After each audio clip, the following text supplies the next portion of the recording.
In a quiet, modest home lived a teenage girl and her older brother Zara and Taupe, orphans bound not just by blood, but by survival.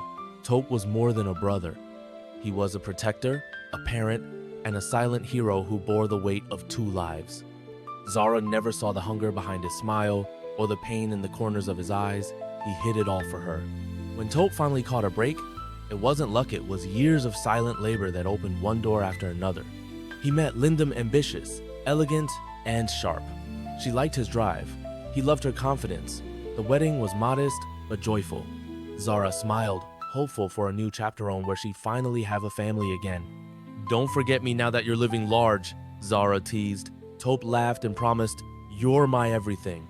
But life was shifting. Taupe had a new family now, a wife, new responsibilities. Taupe believed the best gift he could give his sister was distance, a better school, a better chance. She was afraid, but she saw the pride in her brother's eyes, so she chose bravery. The school was far away, quiet, green, and unfamiliar, but it became her new home. She adjusted, slowly, made friends, studied hard, but she never stopped thinking about home. Years passed. Zara grew into her voice, into her beauty, into her silence.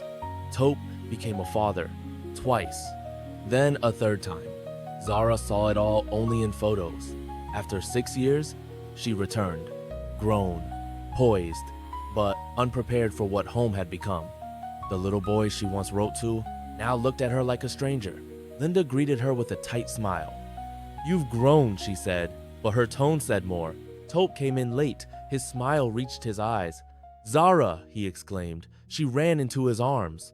But even laughter could not erase what time had rewritten. Days passed, the boys mocked her. Linda ignored her. Taupe was tired.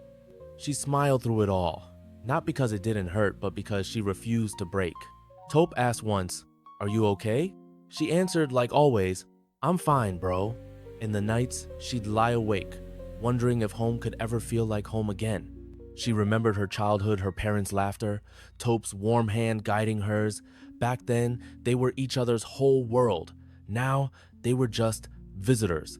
But she chose not to hate. She chose to wait, to keep loving from the corner. She helped, she gave, she stayed quiet, but the walls kept closing in. Sometimes, kindness becomes a burden when it is seen as weakness. Still, she kept the promise she made to herself, "I won't lose my light." And so, the quiet sacrifice began not in pain, but in strength that no one